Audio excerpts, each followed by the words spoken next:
Hello everyone, we're on chapter 12. Once we finish with chapter 12, we have the epilogue, and then that's it. So I'm so proud of you guys for sticking with it, and I hope that we've got some more good information to share with you. So we'll start with a little comp in the news.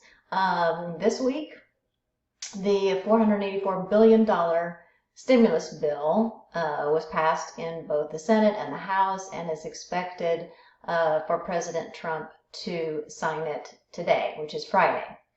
$310 billion of this stimulus bill is going to replenish that Paycheck Protection Program, and this new bill also includes improvements which will help to ensure that more small businesses are actually able to get those resources. Because what's also been in the news is some of the large employers like Shake Shack, like Ruth's Chris Steakhouse, and like Harvard University.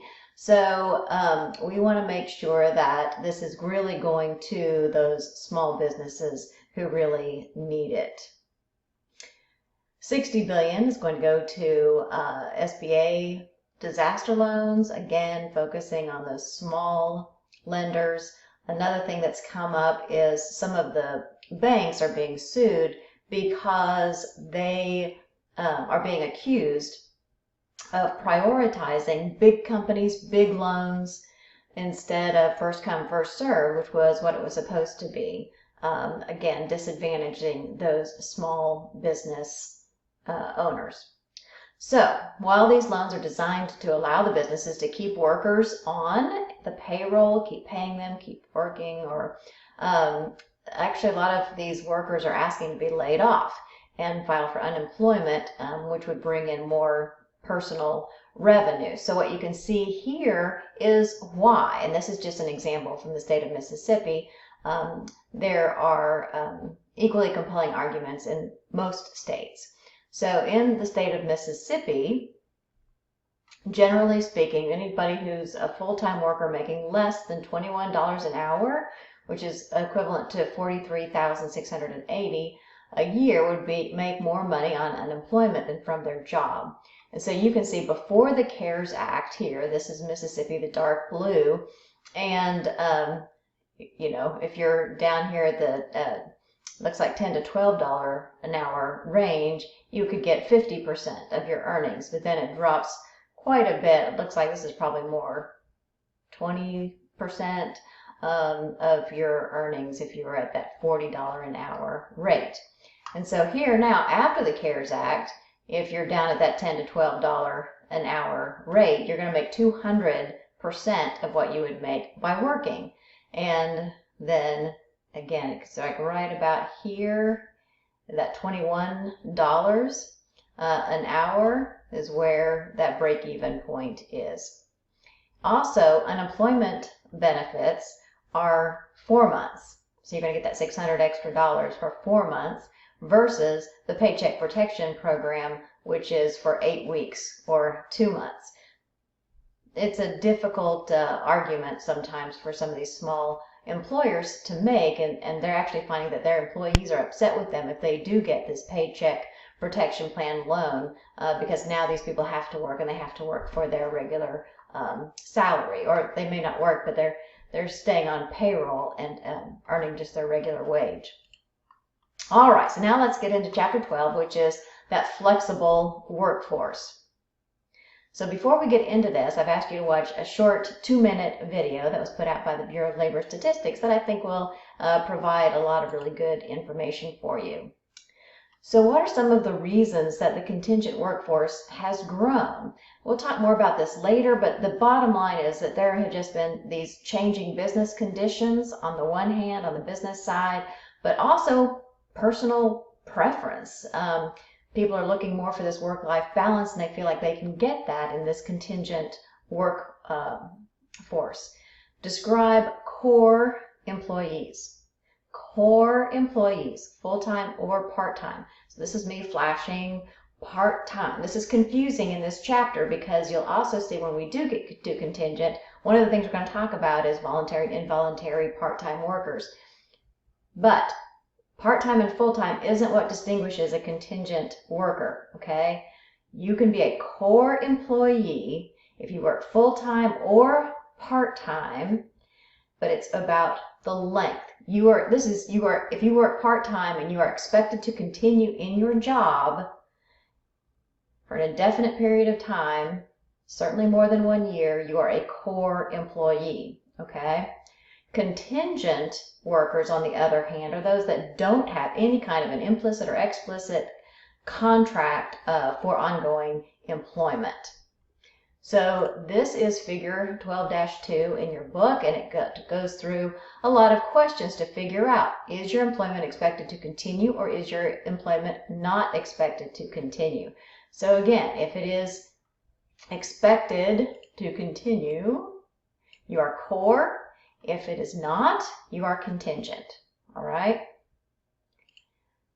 Now, what does this workforce look like? So again, there are conflicting statistics depending on how people or organizations are gathering the data. So the Bureau of Labor Statistics did a really large survey back in 2017. It was actually 2018, but on 2017 data, and they determined that approximately 14% of the U.S. workforce was in that contingent or alternate arrangement workforce.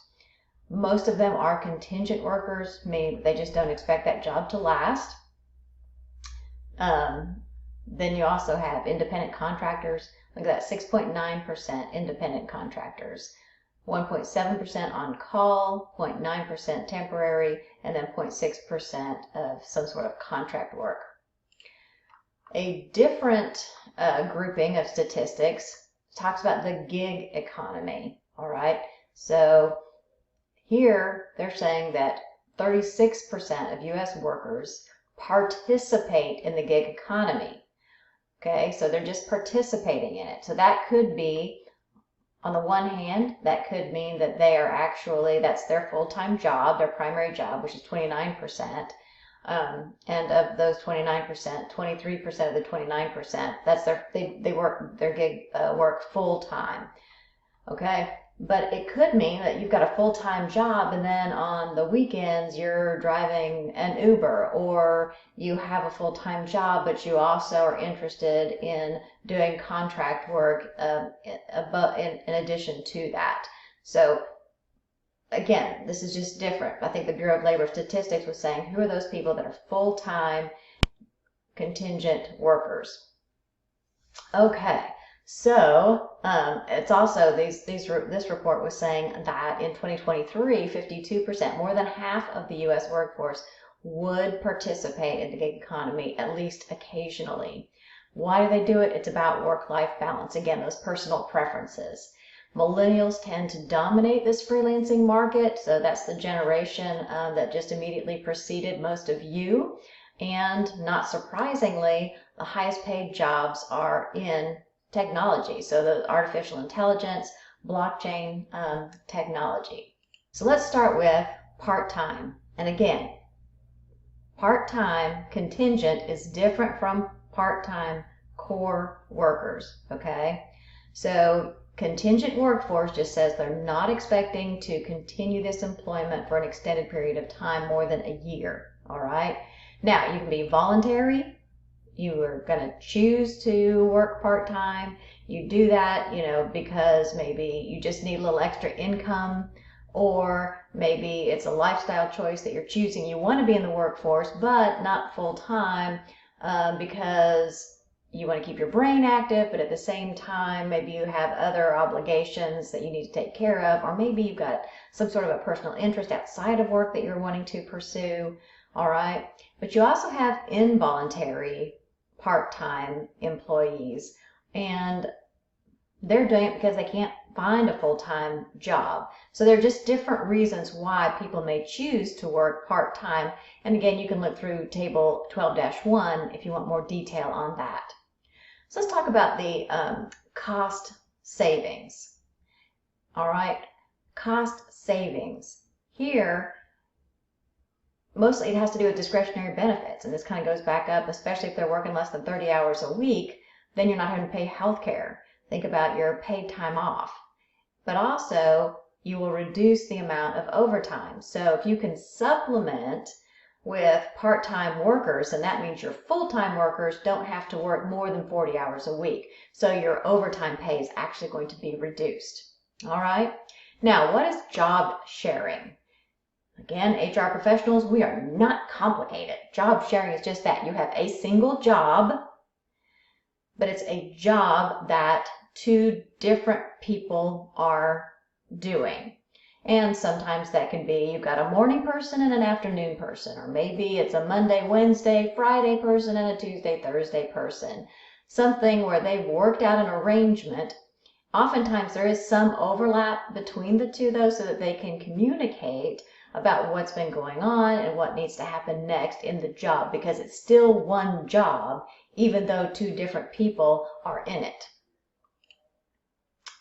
All right, temporary. Temporary.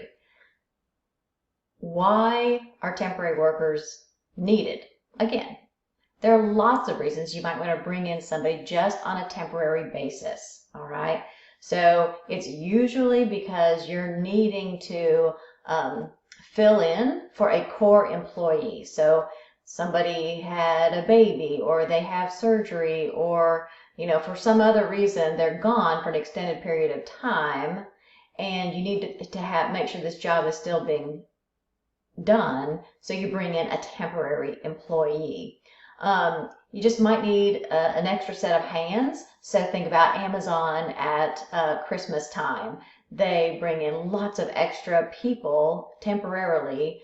Oftentimes they bring in a lot of retirees, which is fun, to help with all the logistics of making sure that everybody gets their presents on time. It could be that we're allowing employers to determine the need for more core employees. Maybe they think their business is ramping up, but they're not ready to commit yet to core employees. So instead, they're going to bring in these temporary and see how that's working out. Is it too much capacity, or not enough, or just the right amount? And in fact, it's kind of like a probationary period for these temporary employees as well. So you might be bringing them in for a short term, see how things are working out with them, and then they might be able to convert into full-time employment.